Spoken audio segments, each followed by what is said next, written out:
욥기 35장. 엘리후가 다시 말을 이었다. 욥 어른은 하나님께서도 나를 옳다고 하실 것입니다 하고 말씀하셨지만 또 하나님께 내가 죄를 짓는다고 하여 그것이 하나님께 무슨 영향이라도 미칩니까? 또 제가 죄를 짓지 않는다고 하여 내가 얻는 이익이 무엇입니까? 하고 물으시는데 그것도 옳지 못합니다. 이제 어른과 새 친구분들께 대답해 드리겠습니다. 욥 어른은 하늘을 보시기 바랍니다. 구름이 얼마나 높이 있습니까? 비록 욥 어른께서 죄를 지었다고 한들 하나님께 무슨 손해가 가며 어른의 죄악이 크다고 한들 하나님께 무슨 영향이 미치겠습니까?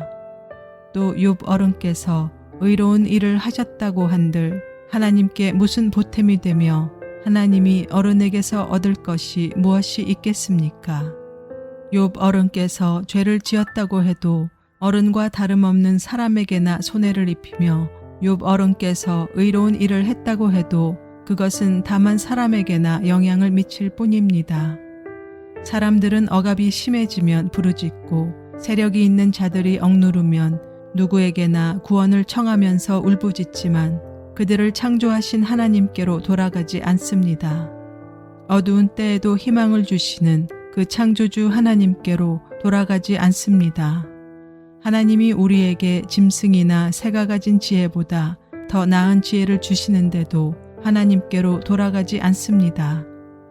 그들이 거만하고 악함으로 하나님께 도와주십시오 하고 부르짖어도 하나님은 들은 채도 않으십니다. 전능하신 하나님은 악한 자들을 보지도 않으시고 그들의 호소를 들어주지도 않으시므로 그 악한 자들의 울부짖음에는 아무런 힘이 없습니다.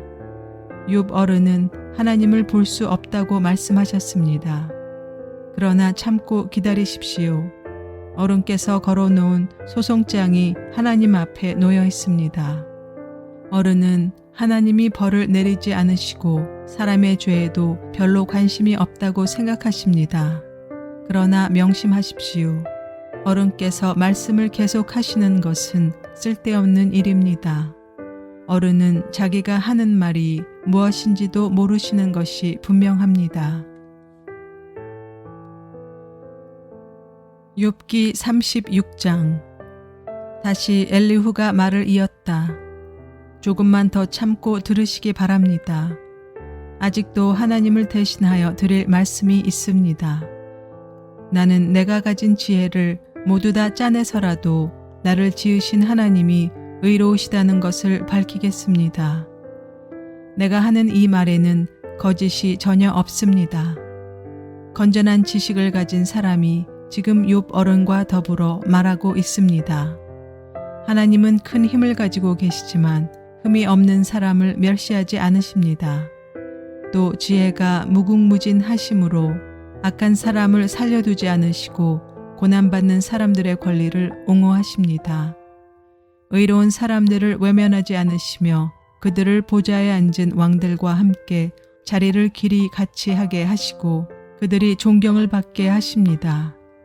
그러나 의로운 사람이라도 하나님께 복종하지 않으면 쇠사슬에 묶이게 하시고 고통의 줄에 얽매여서 벗어나지 못하게 하십니다.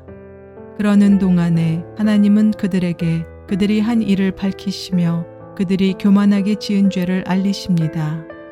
하나님은 또한 그들의 귀를 열어서 경고를 듣게 하시고 그들이 악을 버리고 돌아오도록 명하십니다. 만일 그들이 하나님께 순종하고 그분을 섬기면 그들은 나날이 행복하게 살고 평생을 즐겁게 지낼 것입니다. 그러나 그들이 귀담아 듣지 않으면 결국 죽음의 세계로 내려갈 것이고 아무도 그들이 왜 죽었는지를 모를 것입니다. 불경스러운 자들은 하나님께 형벌을 받을 때 오히려 하나님을 원망하면서 도와주시기를 간구하지 않습니다. 그들은 한참 젊은 나이에 죽고 남창들처럼 요절하고 말 것입니다. 그러나 사람이 받는 고통은 하나님이 사람을 가르치시는 기회이기도 합니다. 사람이 고통을 받을 때 하나님은 그 사람의 귀를 열어서 경고를 듣게 하십니다. 하나님은 욥 어른을 보호하셔서 고통을 받지 않게 하셨습니다. 평안을 누리면서 살게 하시고 식탁에는 언제나 기름진 것들로 가득 차려주셨습니다. 그러나 이제 욥 어른은 마땅히 받으셔야 할 형벌을 받고 계십니다. 심판과 벌을 면할 길이 없게 되었습니다. 욥 어른은 뇌물을 바쳐서 용서받을 생각은 아예 하지 마십시오. 속전을 많이 바친다고 하여 용서받는 것은 아닙니다.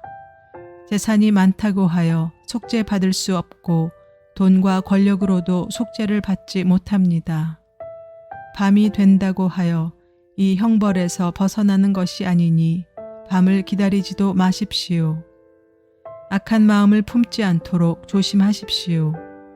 어른께서는 지금 고통을 겪고 계십니다마는 이 고통이 어른을 악한 길로 빠지지 않도록 지켜줄 것입니다. 하나님의 능력이 얼마나 큰지를 기억하십시오. 하나님은 우리 모두에게 위대한 스승이십니다. 하나님께 이래라 저래라 할 사람도 없고 주님께서 옳지 못한 일을 하셨습니다 하고 하나님을 꾸짖을 사람도 없습니다. 하나님의 업적은 늘 찬양받아 왔습니다. 욥 어른도 하나님이 하신 일을 찬양하셔야 합니다. 온 인류가 하나님이 하신 일을 보았습니다. 사람은 멀리서 하나님이 하신 일을 봅니다. 그렇습니다. 하나님은 위대하셔서 우리의 지식으로는 그분을 알 수 없고 그분의 횟수가 얼마인지도 감히 헤아려 알 길이 없습니다. 물을 증발시켜서 끌어올리시고 그것으로 빗방울을 만드시며 구름 속에 쌓두셨다가 뭇 사람에게 비로 내려주십니다. 하나님이 구름을 어떻게 펴시는지는 아무도 알지 못하며 그 계신 곳 하늘에서 나는 천둥 소리가 어떻게 해서 생겼는지 아무도 모릅니다.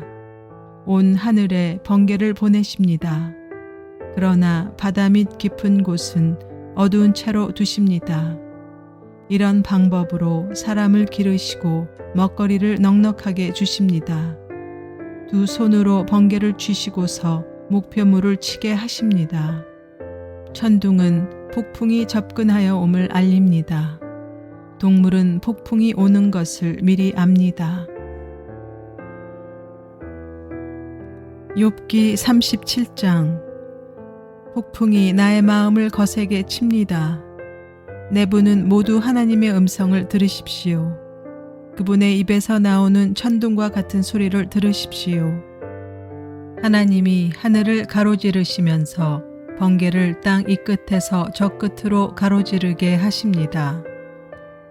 천둥과 같은 하나님의 음성이 들립니다. 번개불이 번쩍이고 나면 그 위험찬 천둥 소리가 울립니다. 하나님이 명하시면 놀라운 일들이 벌어집니다. 도저히 이해할 수 없는 신기한 일들이 일어납니다. 눈에게 명하시면 땅에 눈이 내리고 소나기에게 명하시면 땅이 소나기로 젖습니다. 눈이나 비가 내리면 사람들은 하던 일을 멈추고 하나님이 하시는 일을 봅니다. 짐승들도 굴로 들어가서 거기에서 눈비를 피합니다. 남풍은 폭풍을 몰아오고 북풍은 찬바람을 몰고 옵니다. 하나님이 쉬시는 숨으로 물이 얼고 넓은 바다까지도 꽁꽁 얼어버립니다. 그가 또 짙은 구름에 물기를 가득 실어서 구름 속에서 번개불이 번쩍이게 하십니다. 구름은 하나님의 명을 따라서 뭉게뭉게 떠다니며 하나님이 명하신 모든 것을 이 땅 위에 어디에서든지 이루려고 합니다. 하나님은 땅에 물을 주시려고 비를 내리십니다. 사람을 벌하실 때에도 비를 내리시며 사람에게 은총을 베푸실 때에도 비를 내리십니다. 욥 어른은 이 말을 귀담아 들으십시오. 정신을 가다듬어서 하나님이 하시는 신기한 일들을 곰곰이 생각해 보십시오. 하나님이 어떻게 명하시는지 그 구름 속에서 어떻게 번개불이 번쩍이게 하시는지를 아십니까? 구름이 어떻게 하늘에 떠 있는지를 아십니까? 하나님의 이 놀라운 솜씨를 알기라도 하십니까? 모르실 것입니다. 뜨거운 남풍이 땅을 말릴 때 그 더위 때문에 고통스러워 하신 것이 고작일 것입니다. 어른께서 하나님을 도와서 하늘을 펴실 수 있습니까? 하늘을 번쩍이는 놋거울처럼 만드실 수 있습니까? 어디 한번 말씀하여 보십시오. 하나님께 뭐라고 말씀드려야 할지를 우리에게 가르쳐 주십시오. 우리는 무지몽매하여 하나님께 드릴 말씀이 없습니다. 내가 하고 싶은 말이라고 하여 다 할 수 있겠습니까? 어찌하여 하나님께 나를 멸하실 기회를 드린단 말입니까? 이제 하늘에서 빛나는 빛이 눈부십니다. 쳐다볼 수 없을 만큼 밝습니다. 바람이 불어서 하늘이 맑아졌습니다. 북쪽에는 금빛 찬란한 빛이 보이고 하나님의 위엄찬 영광이 우리를 두렵게 합니다. 하나님의 권능이 가장 크시니 우리가 전능하신 그분께 가까이 나갈 수 없습니다. 사람을 대하실 때 의롭게 대하시고 정의롭게 대하여 주십니다. 그러므로 사람이 하나님을 경외하는 것은 당연합니다. 하나님은 스스로 지혜롭다고 하는 사람을 무시하십니다. 욥기 38장. 주님께서 욥에게 대답하시다. 그때 주님께서 욥에게 폭풍이 몰아치는 가운데서 대답하셨다. 내가 누구이기에 무지하게 헛된 말로 내 지혜를 의심하느냐. 이제 허리를 동이고 대장부답게 일어서서 묻는 말에 대답해 보아라. 내가 땅에 기초를 놓을 때 내가 거기에 있기라도 하였느냐. 내가 그처럼 많이 알면 내 물음에 대답해 보아라. 누가 이 땅을 설계하였는지 너는 아느냐. 누가 그 위에 측량줄을 띄었는지 너는 아느냐. 무엇이 땅에 버티는 기둥을 잡고 있느냐. 누가 땅에 주춧돌을 놓았느냐. 그날 새벽에 별들이 함께 노래하였고 천사들은 모두 기쁨으로 소리를 질렀다. 바닷물이 땅속 모태에서 터져나올 때 누가 문을 닫아 바다를 가두었느냐. 구름으로 바다를 덮고 흑암으로 바다를 감싼 것은 바로 나다. 바다가 넘지 못하게 금을 그어놓고 바다를 가두어 문 빗장을 찌른 것은 바로 나다. 여기까지는 와도 된다. 그러나 다 넘어서지는 말아라. 도도한 물결을 여기에서 멈추어라 하고 바다에게 명령한 것이 바로 나다. 내가 지금까지 살아오면서 내가 아침에게 명령하여 동이 트게 해본 일이 있느냐. 새벽에게 명령하여 새벽이 제자리를 지키게 한 일이 있느냐. 또 새벽에게 명령하여 땅을 옷깃 휘어잡듯이 거머쥐고 마구 흔들어서 악한 자들을 털어내게 한 일이 있느냐. 대낮의 광명은 언덕과 계곡을 옷의 주름처럼 토판에 찍은 도장처럼 뚜렷하게 보이게 한다. 대낮의 광명은 너무나도 밝아서 악한 자들의 폭행을 훤히 밝힌다. 바닷속 깊은 곳에 있는 물 근원에까지 들어가 보았느냐. 그 밑바닥 깊은 곳을 거닐어 본 일이 있느냐. 죽은 자가 들어가는 문을 들여다본 일이 있느냐. 그 죽음의 그늘이 드리운 문을 본 일이 있느냐. 세상이 얼마나 큰지 짐작이나 할 수 있겠느냐. 이 모든 것을 알고 있다면 어디 내 말 한번 들어보자. 빛이 어디에서 오는지 아느냐. 어둠의 근원이 어디에 있는지 아느냐. 빛과 어둠이 있는 그곳이 얼마나 먼 곳에 있는지 그곳을 보여줄 수 있느냐. 빛과 어둠이 있는 그곳에 이르는 길을 아느냐. 알고 말고 너는 알 것이다. 내가 이 세상을 만들 때부터 지금까지 내가 살아왔고 내가 세상 만드는 것을 내가 보았다면 내가 오죽이나 잘 알겠느냐.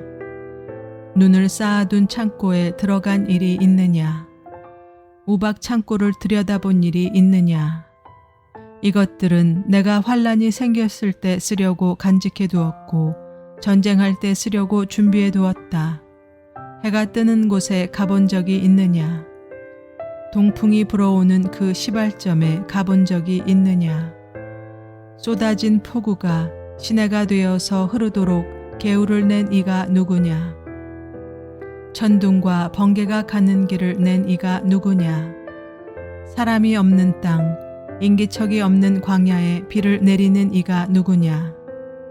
메마른 거친 땅을 적시며 굳은 땅에서 풀이 돋아나게 하는 이가 누구냐? 비에게 아버지가 있느냐? 누가 이슬방울을 낳기라도 하였느냐? 얼음은 어느 모태에서 나왔으며 하늘에서 내리는 서리는 누가 낳았느냐? 물을 돌같이 굳게 얼리는 이, 바다의 수면도 얼게 하는 이가 누구냐? 내가 북두칠성의 별대를 한데 묶을 수 있으며 오리온 성좌를 묶은 띠를 풀 수 있느냐? 내가 철을 따라서 성좌들을 이끌어낼 수 있으며 큰 곰자리와 그 별대를 인도하여 낼 수 있느냐? 하늘을 다스리는 질서가 무엇인지 아느냐? 또 그런 법칙을 땅에 적용할 수 있느냐? 내 소리를 높여서 구름에까지 명령을 내릴 수 있느냐? 구름에게 명령하여 너를 흠뻑 적시게 할 수 있느냐? 번개를 내보내어 번쩍이게 할 수 있느냐? 그 번개가 내게로 와서 우리는 명령만 기다립니다 하고 말하느냐? 강물이 범람할 것이라고 알리는 따오기에게 나일강이 넘칠 것이라고 말해주는 이가 누구냐? 비가 오기 전에 우는 수탉에게 비가 온다고 말해주는 이가 누구냐? 누가 구름을 셀 만큼 지혜로우냐? 누가 구름을 셀 만큼 지혜로우냐? 누가 하늘의 물주머니를 기울여서 비를 내리고 누가 지혜로워서 티끌을 진흙덩이로 만들고 그 진흙덩이들을 서로 달라붙게 할 수 있느냐? 내가 사자의 먹이를 계속하여 댈 수 있느냐? 굶주린 사자 새끼들의 식욕을 채워줄 수 있느냐? 그것들은 언제나 굴 속에 움크리고 있거나 드러나지 않는 곳에 숨어 있다가 덮친다. 까마귀 떼가 먹이가 없어서 헤맬 때, 그 새끼들이 나에게 먹이를 달라고 조를 때, 그 까마귀 떼에게 먹이를 마련하여 주는 이가 누구냐?